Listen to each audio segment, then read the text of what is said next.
السلام علیکم دوستانو، الله تعالی مو جوړ او روغ او آباد لره. دوستانو د سورة الاخلاص وظیفه در سره شریک کوم، خاص د هغه ځوانانو او خوندو لپاره سرشته بند وي، د رشتې قلم یا بند وي. مثلا دوی غواړي چې موږ ته څوک پر خپل ځای باندې راسي او د نکاح لپاره موږ ته او موږ له هغه سره نکاح وکړو، یا داسې یو ځوان یا یو هلک یو نجلۍ غواړي چې په پلانکي ځای کې زما رشته خوښه، خو هغه دې ته نه دی تیار چې له موږ سره رشته وکړي، نو د دغه صورت مبارک د دې وظیفې مبارک برکت سره به ستاسو رشته هلته منظوره کیږي. ګورئ محترمینو، بغیر موږ او تاسو خو شکر الحمدلله مسلمانان یو، بغیر له نکاح څخه، بغیر له واده څخه د انسان ژوند ګران وي، د انسان زندگی ډیره په تکلیف وي، هغه که نر ده که ښځه ده، دا خامخا و نکاح کولو ته ضرورت لري.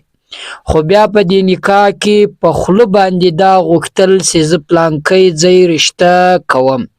که نر ده که ښځه ده، دا ووایي دې ته شریعت اجازت ورکړی ده. مثلا که هلک که نجلۍ ووایي چې په پلانکي ځای کې د ما خوښ ده، دا زه کوم، په پلانکي ځای کې چې تاسو کوئ هغه د ما نه ده خوښ، دا شریعت دی ته اجازت ورکړی ده. خو بدبختانه په پښتنو کې دا نسته، دا عیب ده، دا پیغور ده. ګناه کول داسې یو عادي کار ده، بد کار نه ده په دوی کې، لیکن په خوله باندې د خپلې خوښۍ رشته غوښتل، د خپلې خوښۍ نکاح کول، دا ډیر غټ عیب پیغور ده په دوی کې. نو بیا چې کله یو څوک یو ځای رشته کوي، د دواړو سره خوښ وي، په خوله یې وهلي او بیا هم کورنۍ دې ته نه وي راځي، نو دوی دا کوشش نه کوي چې بیا دوی په خپل مابینځ کې دا مشوره سره کوي چې سره وتښتېږي. مثلا دغه هلک د نجلۍ سره راځي چې وتښتېږي، بیا د ټول کور، د ټول قوم، د ټول خاندان بیا سترګې ټیټې وي، ډیر شرمیږي. نو هغو لپاره زه یوه مجرب عمل درښیم چې هر څومره ستاسو په مابین کې غټ واټان واقع وي او دغه نسي سره کولی چې تاسو دوه سره یو ځای سي، ځکه د خوښي رشته به قسمت والا خلکو ته ملاویږي، هغه چاته به ملاویږي چې هغه قسمت داره سړی وي یا ښځه. که څوک په خوښي باندې رشته وکړي، دغه په زندگی کې انشاءالله بیا څه مشکلات نه راځي. د ښځې خاوند تر مابین جګړې، جنجالونه، بې اتفاقي نه راځي. ولې؟ ځکه چې دوی دوه سخت زیات سره ګران، یو له بله په خوښي باندې سره خوښ کړي. که یو انسان یو شی خوښ وي، په خپل طبیعت یې واخلي، بیا له هغه څخه انسان نه بیزاره کیږي. او که د انسان یو شی نه وي خوښ، بل سړی په زور ورباندې تاوان کي، بیا د انسان ډیر ارمان وي، له هغه شي څخه کیږي نفرت، او دغه هم ارمان کوي چې کاشکې مو دا اخیستی نه وی. رشته هم دغه ده چې انسان ته د خوښي رشته نسي میلاو، هغه انسان بیا په زندگی کې له خپل ملګري چې کوروالا ده ډیره ګرانه زندگی، سخته زندگی یو له بله سره تیروي. ولې؟ ځکه چې دوی په خپل طبیعت نه دي سره یو ځای سوي، د مور یا د پلار یا د خپل خاندان د هغو په طبیعت باندې دا رشته قائمه سوې ده. بل نکاح د نبی علیه الصلاة والسلام سنت ده. نبی علیه الصلاة والسلام فرمایي څوک چې له نکاح څخه انکار وکړي، نکاح نه وکړي، هغه د ما له امت څخه نه ده. امت دا معنا چې نبی علیه السلام به د آخرت په ورځ باندې د ده شفاعت نه کوي. که یو څوک دا ووایي چې نبی علیه الصلاة والسلام به څنګه خبریږي چې دې سړي نکاح نه ده کړې او دی به د ما شفاعت څنګه کوي، هغه کس ګوري چې پر نکاح باندې یو وس قدرت لري، بیا یې هم ونه کړي. نو بیا څوک انسان دا سوال وکړي چې نبی علیه السلام ته به څنګه معلومات په آخرت کې کیږي، الله تعالی یې ورته کوي. الله پاک جل جلاله یوه ټولۍ د نبی علیه السلام راجمع کړي، ملایکو ته امر وکړي وایي دا دوزخ ته واچوي. نبی علیه الصلاة والسلام په مخ کې ورته ودرېږي چې یا رسول الله، یا الله دا زما امت ته څنګه ورته اچوې، دا ورته نه پرېږدم. الله تعالی جل جلاله ورته از ما حبیبه دا هغه امت د په دنیا کې ستاله دي سنت طریقې مخالفت کړو ستاله دي سنت طریقې دغه ټول بوریات شوریات به کې نبی علیه الصلاۃ والسلام وایي زله دي امت څخه بیزار یم د جهنم ته بوزي نو به دوزخ ته ولاړ شي نو نبی علیه السلام وایي هغه انسان د مال امت څخه نه ده محترمینو دغه تکلیف کو په زندگی کې وسره مخ یاست د نکاح یا رشته می لسری قلم می بند وي څوک در ترازلانه یو چا په سوچ فکر کیاس نه هم دغه وظیفه کولی شي هیڅ ټینشن مکوئ پیسې په چور فکر مو وي الله تعالی مهربان ذات الله پاک جل جلاله هغه څه کوي چې هغه طرف ته د انسان سوچ او فکر هم نه وي د انسان د الله تعالی اراده ډیره سره جلا ده یو شی د انسان په ذهن کې دا وي چې د 100% کې امکان لري چې دا کیږي خو هغه بیا ونس ځکه چې د الله اراده نه وي د الله نه خوخه او یو کار د انسان په ذهن او فکر باندې داسې وي دا ناممکنه ده دا کېدای نشي خو الله تعالی جل جلاله داسې ورته اسانه کې چې د په ځان باندې پوه هم نه نو هیڅ مشکل نشته هیڅ ټینشن نشته دغه یو وظیفه وکړه الله پاک جل جلاله به دې هلته رشته کوي چې ستا خوښ وي په مابین کې چې څومره خاندان وي چې څومره اختلاف کوي هم به دې ځای ته راځي ستاسو نکاح به سره کوي او تاسو په ژوندۍ کې خوشاله کیږي یو انسان چې د ځوانۍ پر عمر راسي او بیا نکاح وکړي هغه د کتاب وینا ده چې دا سو د نیمه ایمان ده مثلا نیمه ایمان خپل درلودی نیمه نکاح سوا تی پرس کا دا سوس دوا سره ګډ کله کپره ایمان ول ځکه سړی لزنا راو ګرځيږي لغلا راو ګرځيږي لا عبس چټیات له دې ټول څخه راو ګرځيږي د انسان ژوندۍ بیا ژوندۍ د انسان ژوند بیا ژوند خو بدبختانه دغه کم سی اوس جنجالونه اختلافات وي دا اکثره له دی وجم کې چې د انسان خوښ نه وي یو لبله خو د بل چا پر رضا د بل چا په امر پلار یا مور یا ورور د دې په مابین د دې پر رضا باندې د دوه نکاح سوي نو بیا ډیره ګرانه وي ژوندۍ نو راځي محترمینو دغه وظیفه درخوایم چې د سورۃ الاخلاص وظیفه تاسو یې کولای شئ قل هو الله احد دا ډیر بهترین سورۃ ده او په دې کې د الله تعالی جل جلاله لوی هم بیانېږي الله تعالی پر هر څه قادر ده قل هو الله احد دې معنا ده چې قل هو الله خدای پاک چې د احد یو ده الله الصمد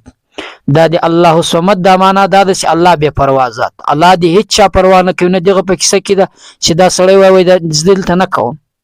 مثلا تا خوخه د دیغیم خوخي خو مور او پلار په د مابین کې واقع سینې کوي یو خاندان الله تعالی د دې هیڅ په کیسه کې نه ده چې تاسو سوال زاریو کې الله تعالی جل جلاله تاسو رشتہ قائم کوي الله تعالی بے پروا ذات له چا سره نه مشورې کوي نه چا په کیسه کې لم یلد ولم یولد نه الله له چا پیدا ده نه لا الله څوک پیدا دي نعوذ بالله د ازمو عقیده د ازمو ایمان د داسې نو نعوذ بالله لکه بنی اسرائیل یا عیسایان چې غوای عیسی ابن الله حضرت عیسی علیه السلام چې دا غدي خدای پاک زوی د نعوذ بالله لدی خبره څخه بو پناه غواړم مسلمانانو دا خبره نکو خو عیسایان دا غوای ولی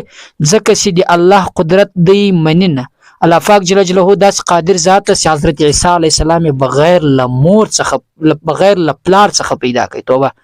مور یو ولا سی به مریم پلار یې نو د جبرائیل اسلام په واسطه باندې په ځګر کې ورپو الله تعالی جل جلاله اولاد ورکړي بغیر لپلار ګوري الله پر هر څه قادر ده چې بغیر لپلار اولاد پیدا کړي نو تاسو رشتہ هم کولای شي په دې کې سوچ دغه نشته په دې کې هیڅ شک نشته خالی یقین عقیده مضبوطه کی لم یلد ولم یولد نه الله څوک پیدا دي نه الله له چا پیدا ده ولم یکن له کفوا احد نسته الله تعالی لره هیڅ سیال شریک نسته نه په دې دنیا کې نه په غو دنیا کې نه الله تعالی ته څوک مشوري ورکوم کې ست نه الله سره به بچی کې څوک شریک ست نه به پیدا سي نه پیدا سوی ده الله پاک سده یو ده احد ده کفوا لم یکن نسته دلره نه سیال نه شریک په بچی کې څوک نسته سره دا بیا نیاز ذات محترمینو د دې صورت وظیفه در خیم دا او کی معنا مم درته وکوله کله چې انسان دی صورت یا یو څو وای یو تلاوت کوي د ریکو نو په معنا پیګ نه بیا ډیر خوند مور په باندې خستلې سي او هغه بیا ډیر تاثیر کوي معنا مم درته وکړه او دغه صورت وظیفه ز در خیم محترمینو دا په داسې شکل کې کوي